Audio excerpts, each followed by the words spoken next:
The White House distances itself from the Statute of Liberty. I'm John Aravosis, the editor of AMERICAblog, here today to talk about the latest chaos from the Trump White House. Today, Special Assistant Stephen Miller gave a rare press conference in which he talked about Donald Trump's new immigration plan, which will favor people with skills and people who already speak English. A lot of people are asking, including a number of journalists in the room, why are we discriminating against people who don't speak English when a lot of our own family members didn't speak English when they first came to America? CNN's Jim Acosta, whose own family immigrated from Cuba in the early 1960s, read a portion of Emma Lazarus's famous poem emblazoned on the pedestal of the Statue of Liberty, The New Colossus. This is the "Give me your tired, your poor" poem. Well, Miller was having none of it. Let's watch the tape. What you're proposing here, what the president's proposing here, does not sound like it's in keeping with American tradition when it comes to immigration. The Statute of Liberty says, give me your tired, your poor, your huddled masses, yearning to breathe free. It doesn't say anything about speaking English or being able to be a computer programmer. Aren't you trying to change what it means to be an immigrant coming into this country if you're telling them you have to speak English?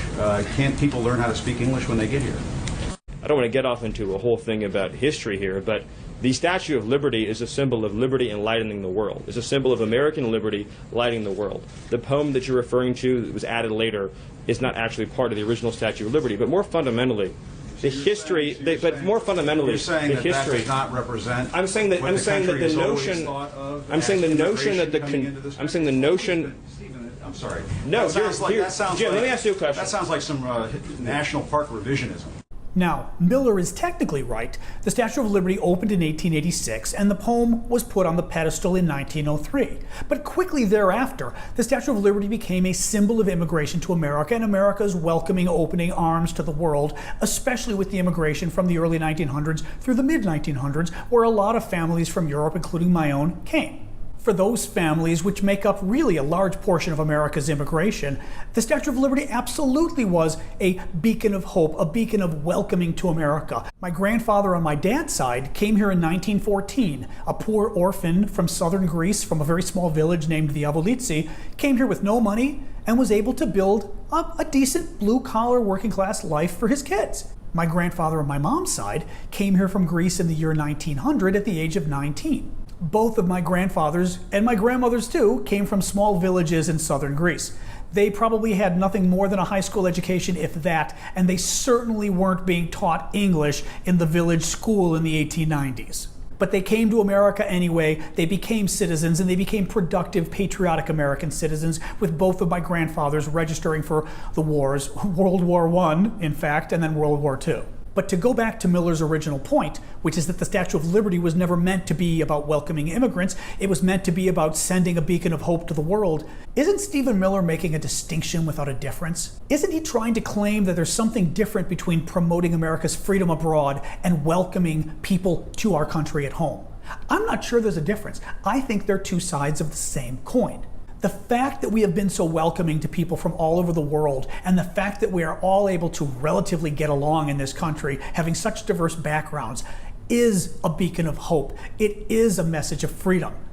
It's an important message for the rest of the world, and I think we broadcast that message to the world through our immigration policy, among other things. So that Stephen Miller and Donald Trump are absolutely wrong in trying to cleave some difference between immigration and the projection of American freedom around the world. In the end, Stephen Miller and Donald Trump wouldn't know the definition of freedom if it bit them in the ass. This policy has nothing to do about projecting America's freedom or whatever other BS they said today from the White House. It's about race, and you know it. What they were talking about in terms of immigrants speaking English, it's a dog whistle for immigrants of color and immigrants who are poorer and from countries where Donald Trump and Stephen Miller don't want them to come from.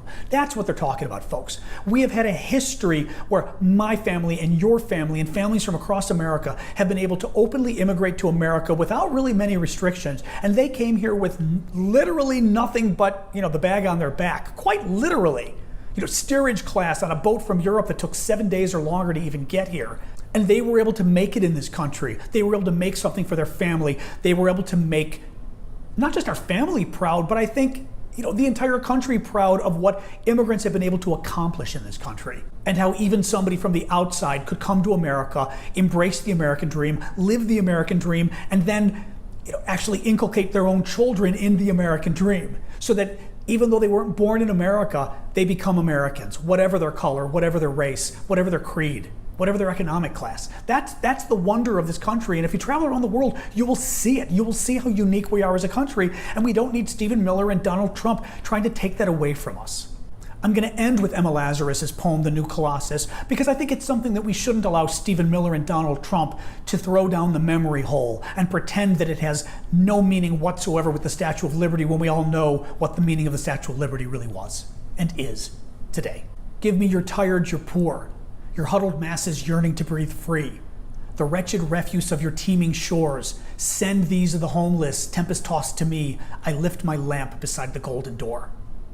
I'm John Aravosis with AMERICAblog. Please subscribe to my videos. Please watch my next video. Share this with your friends. Send it on social media. Do whatever you can to get this around. Like it on Facebook, and help get my videos out there to people. Thanks so much, guys. We'll talk to you later in the week.